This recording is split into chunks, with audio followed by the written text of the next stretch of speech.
Merci de nous suivre chaque jour dans MKBS officiel. Merci de la confiance, de la fidélité, bo Pessi, Bisso, Bozali, Ebele, Bisika, Bozali, Kolandela, Bisso.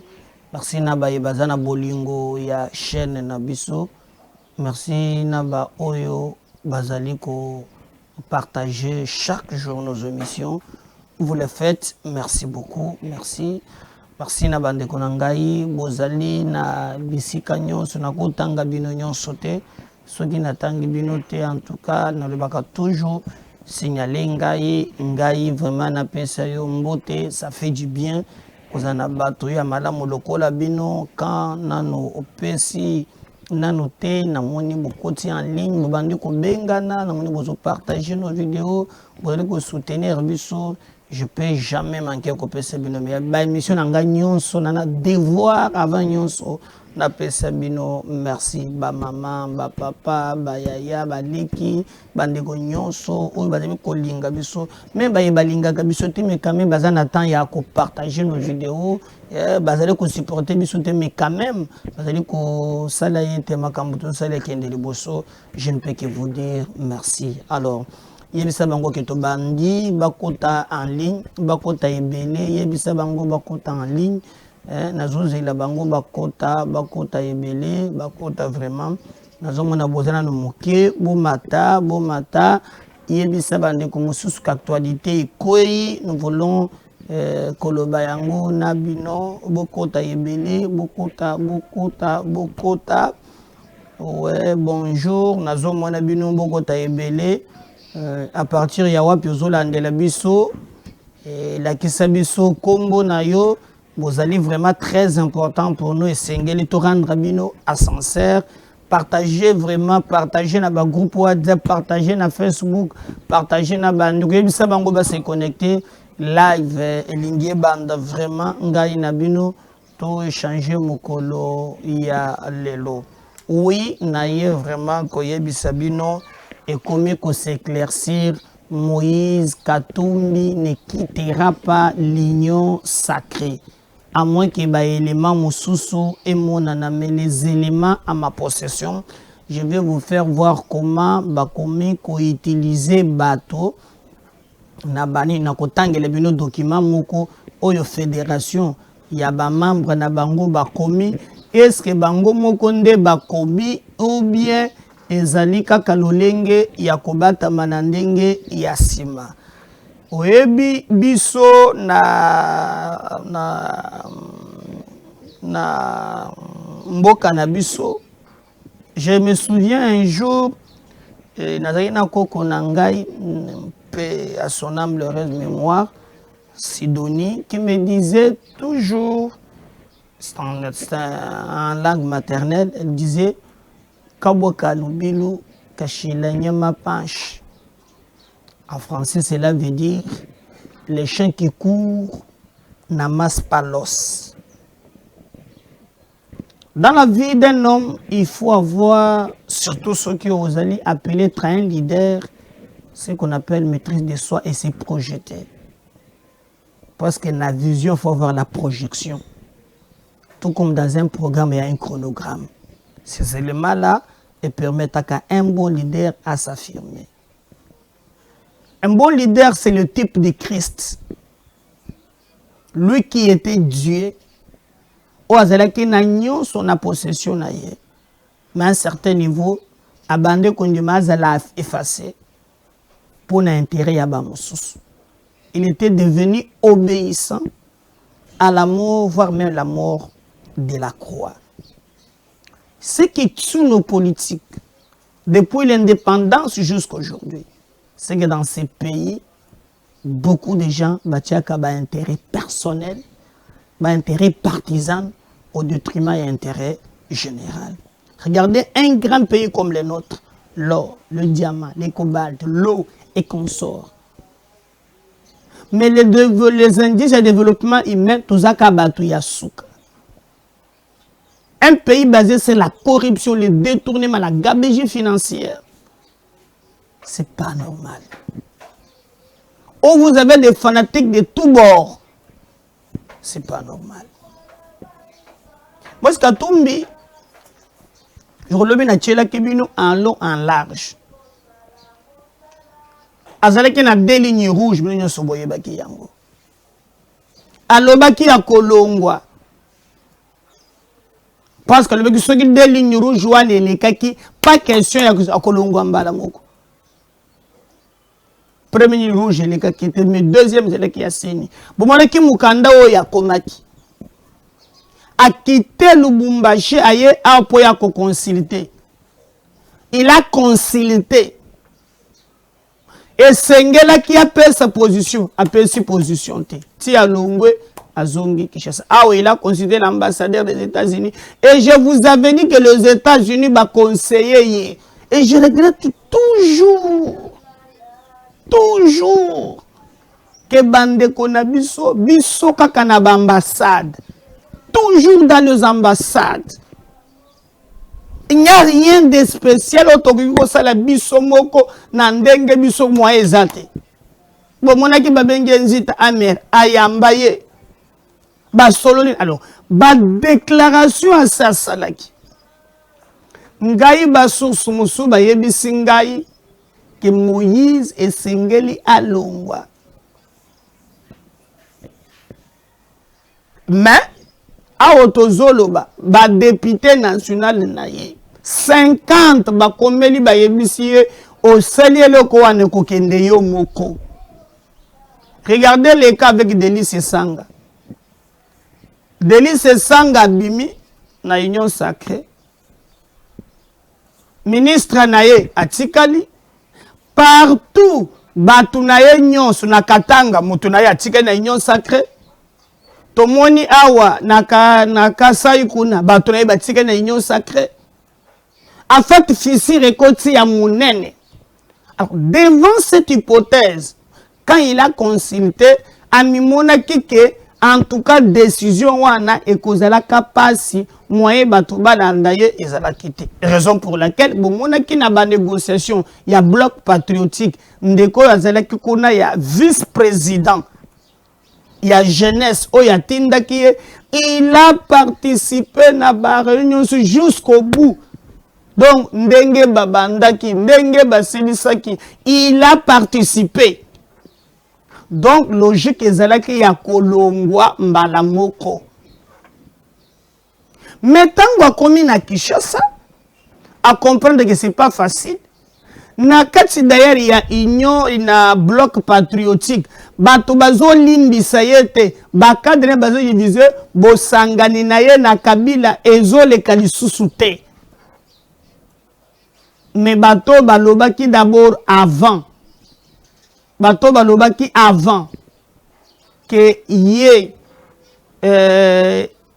avant aya awa akolongwa bokomona boye na boye mais Katumbi a sa pesa ki ba couleur na ye qu'il peut composer avec les Kabila les jours oyo bomonaki à côté la ki chebeya. Vous avez vu par exemple makambo tango lobaki yango batika bakotika John Numbiono ya pardon mais bino moko bozola nda procès bomonaki lolenge nini lobby liste scientifique française par ces enquêtes bakei na concession ya colonel Djadidja bakei balakisi biso lolenge nini mikuwa ya batu bakei kolakisa etondi kuna batu sokoni ko démentir yango no eza yango teza fake news papa balobi eza yango koboma batu na bokonzo elekaki bomo ya batu ezelaki na tina te même batu bazokomisa bango lelo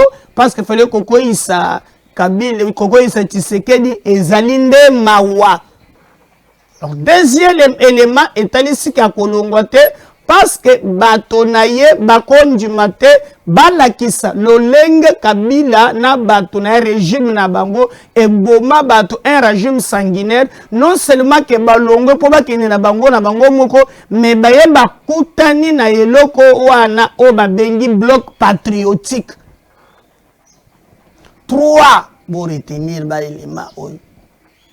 Katumbi de lui-même, il n'était pas partie prenante dans le bloc patriotique, mais comme les Kambuya catholiques, Oyo, n'oubliez pas que Chole, na Senko mokolo mususu bakendaka komona Kabila epa na ye photo je crois za la kabakola kisemini eza le makambo nyonso eza lelo te makambo eza kala Chole na Senko bakendaka komona Kabila epa na ye bapesa garantie que non bakoki kosekwisa ye kozongisa na sanu politique na makambo nyonso esalema awa na mboka na biso batu nyonso bayebi yango tomonaka ndenge bakenda basolola kuna. Alors tant que bazongi nde basele bloc patriotique normalement la plupart ya batoyo bazalaki na Moïse penza bamoni surtout ba bazana ba ambition net ba ao nde ba Francis Kalongo na ba mususu bamononge ezali likambo moko munene eza pasi ke likambo wana esalema. Alors Katumbi a mis sous bité na likambo ba démarche ya bandaki et comme bloqué pour na yebisus. Alors c'est ainsi que bomoni tango moni sous Jean-Pierre Bemba Gombo atuna ye mutuna Jean-Pierre Bemba a déconseillé bisi schéma wana muto akubina gagna azate et lobby bolanda ki na mission to sala kike ba service ba pesi ba information bolanda ki Peter Kazajo lobaki non ba kutana ki Chole Ambongo Katumbi ba banda ki ko solola ba lobi pona bango cette fois-ci Félix a échappé bango te le gars a échappé qui bango na Genève et sengeli cette fois-ci en tout cas échappé bango li sous-souté et que bango répète l'information et vous allez voir que le lengenini est compliqué et d'ailleurs vous avez entendu même Francis Kalongo l'a si bien dit clairement sans machine les mots pour le kolobakeno bango bako participer nanini wana ya bloc patriotique te baza partie prenante na likambo wana te il engage Katumbi et consort. Maintenant je vais vous lire une lettre du kolo ya lettre wana nde boko comprendre que bandeko nangai solo ezate tant que bandi ko sala ba consultation voilà vous allez voir que ba consulter na bato ya kati na bato ya libanda maintenant bato moko bakomi ba pesi position na bango eza section na ye ya makasi coordination SADC référence SEC/005/2021 Johannesburg le 2 novembre 2021 bakuche le pibele le 3 na bokotangango basali déclaration du collège de l'ensemble pour la République, coordination SADC sur notre position dans l'union sacrée. Vu les enjeux sociopolitiques économiques que traverse notre pays, nous demandons au président Moïse Katumbi Tchabwe de continuer à privilégier l'intérêt général, celui de ses sœurs et frères, en restant dans l'union sacrée, au-delà de tout le chantage et calomnie dont il est victime. Notre présence dans l'union sacrée est très significative.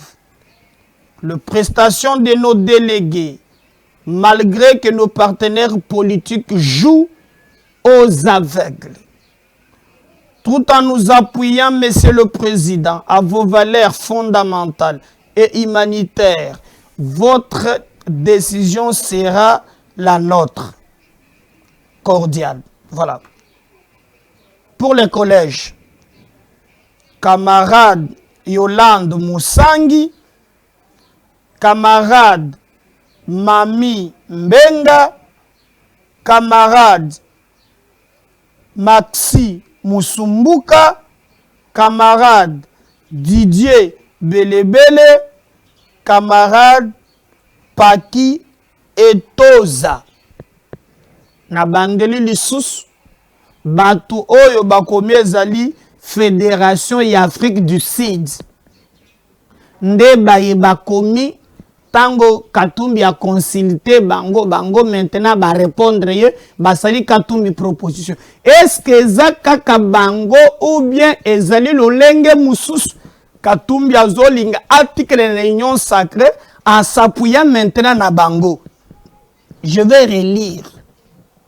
Coordination SADC.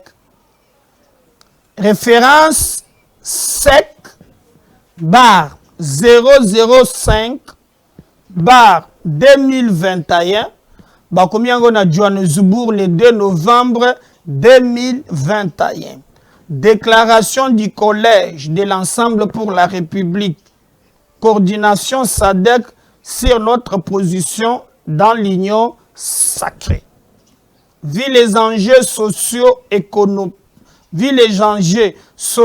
politiques, économiques que traverse notre pays, nous demandons au président Moïse Katumbi Tchiabo de continuer à privilégier l'intérêt général, celui de ses sœurs et frères, en restant dans l'union sacrée, au-delà de tous les chantages et les calomnies dont il est victime. Notre présence dans l'union sacrée est très significative. La prestation de nos délégués, malgré que nos partenaires politiques jouent aux aveugles. Tout en appuyant, Monsieur le Président, à vos valeurs fondamentales et humanitaires, votre décision sera la nôtre. Cordiale. Pour les collègues, camarades Yolande Moussangi, camarade Mami Mbenga, camarade Maxi Musumbuka, camarade Didier Belebele, camarade Pacti Etoza. Wanezali déclaration, il y a collège et ensemble pour la République, il y a Afrique du Sud.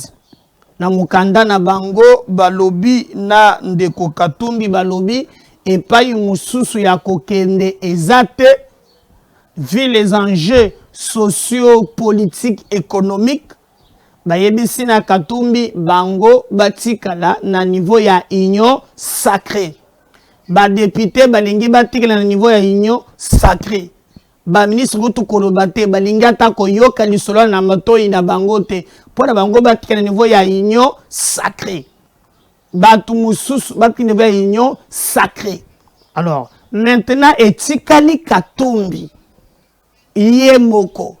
Parce que selon les informations, même dans la négociation, Batumingi bakomi qu'on s'en prendre na Olivier Kamitatu, qui chef de la délégation. Pour qu'on négocie Makambo, na Olivier Kamitatu, na Dieudonné Bolenge Tengi, quelqu'un que je connais personnellement, un homme rationnel qui comprend les enjeux politiques, un homme qui ne parle pas beaucoup mais qui travaille dans les coulisses. Je pense que c'est quelqu'un qu'il faut vraiment appuyer dans ce qu'il fait. Mais nous avons appris qu'au-delà, il y a une soana, Bolanda Kinde Kokazali qui a dit, nano amonate arrogance, attitude, oyo, ndeko Olivier Kamita, tout ça qui est très compliqué. Alors, il y a maintenant des blocs, oyo salami, je crois Bolandi communiqué, oyo bande conflit du Sud, balakisi, pona bango, il n'est pas temps. Yakobi mananu union sacrée. Il faut d'abord bazala na kati. Mais d'autres personnes bamoni moyen ezate et sengeli babima. Moyen ezate et sengeli babima. Alors, on ne sait pas, on va jouer à contre-courant. Qu'est-ce qui va se passer? Bisomoko toyebite. Mais nous vous donnons quand même quelques éléments côté les séminaux que non. Les éléments de notre possession, 70% il y a Batunions, ou il y a fédération, il y a Libanda, il y a Afrique du Sud. Est-ce qu'il y a soupe Bakoloba? Tout le monde ne jure qu'à non, batik à niveau il y a union sacrée. Maintenant, il y a Katumbi Yemoko.